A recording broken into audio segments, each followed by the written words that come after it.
पत्नी नांदायला येत नसल्यानं युवकाचे टॉवरवर चढून शोले स्टाईल आंदोलन. पत्नी नांदायला येत नसल्याच्या कारणावरून घोणसरा येथील एका युवकानं गुरुवारी 4 जून रोजी दुपारी काळी दौलत येथील मोबाईल टॉवरवर चढून आंदोलन केल्याची खळबळजनक घटना घडली.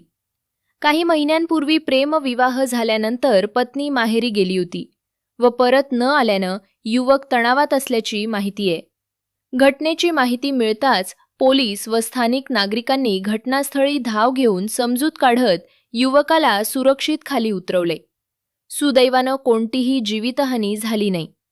युवक टॉवरवर चढल्याची वार्ता परिसरात पसरताच नागरिकांनी मोठी गर्दी केली होती. संबंधित युवकाला पुढील चौकशीसाठी काळी पोलीस चौकीत नेण्यात आले असून प्रकरणाचा तपास सुरू आहे.